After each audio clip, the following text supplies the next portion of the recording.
창업을 준비하시는 분들이 뭘 가장 어려워하실까요? 바로 상권 분석이더라고요.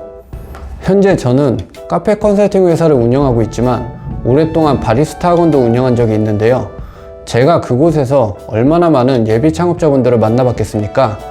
근데 정말 놀라웠던 건 곧 카페를 창업하신다면서 상권에 대한 개념조차 잡혀있지 않은 경우가 대부분이었다는 겁니다.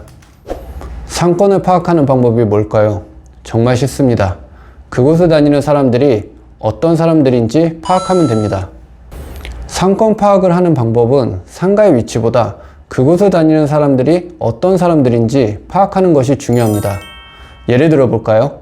회사가 많은 곳을 오피스 상권으로 보는 것이 아니라 회사원들이 많으니까 오피스 상권으로 보는 겁니다. 또 하나 봐볼게요. 주변에 아파트나 빌라, 오피스텔이 많아서 주거 상권이 아니라 주 소비층이 가족 단위라서 주거 상권으로 보는 겁니다. 이런 식으로 소비층을 보고 상권을 파악하는 것이 더 정확하다고 볼 수 있는 거죠. 상권 분석을 한답시고 처음 가보는 동네에, 특히 신도시에 건물이 크고 사람이 많아 보인다고 해서 번화가 상권으로 아는 경우가 많은데요. 그건 소비층 파악을 제대로 못했기 때문입니다. 자, 주 소비층을 보고 상권을 파악하면 된다는 거 알았으니까 지금부터 상권의 종류에 대해 이야기해 볼게요. 첫 번째, 오피스 상권입니다.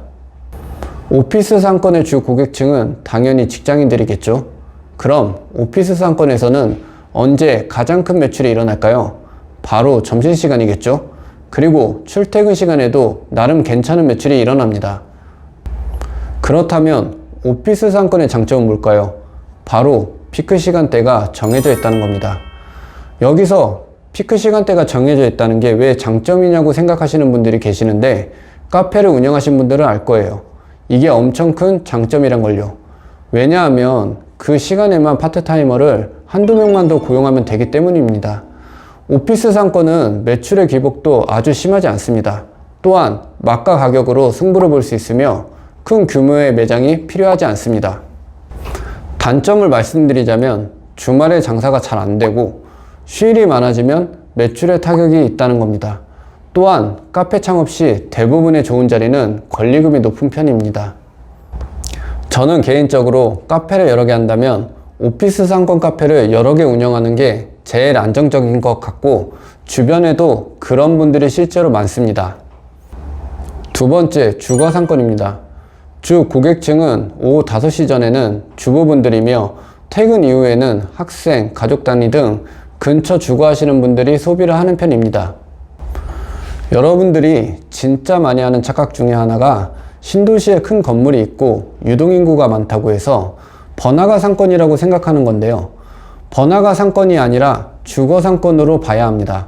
그래서 가격이나 유동인구 비교를 번화가와 비교하면 안 되고 같은 주거 상권끼리 비교하시기를 추천드립니다.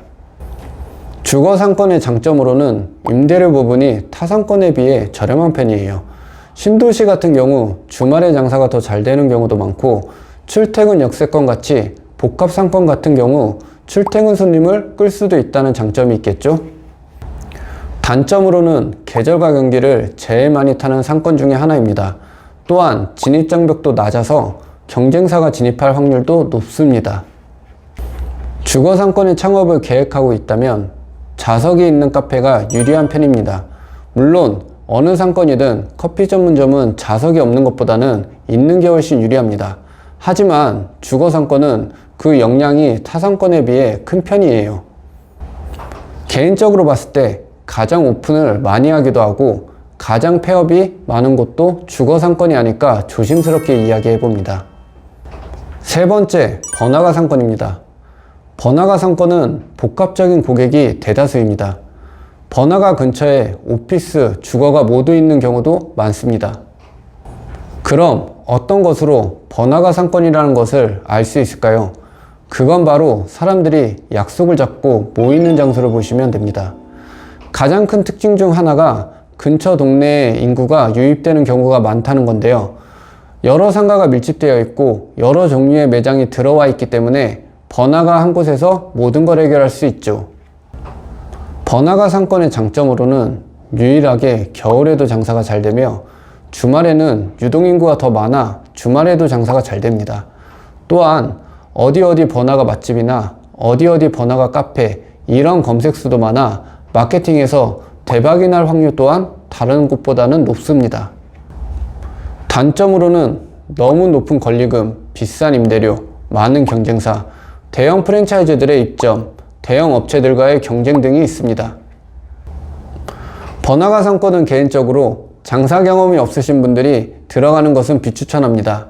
왜냐하면 어떤 아이템들이 새로 나오면 바로 번화가부터 들어오기 때문인데요.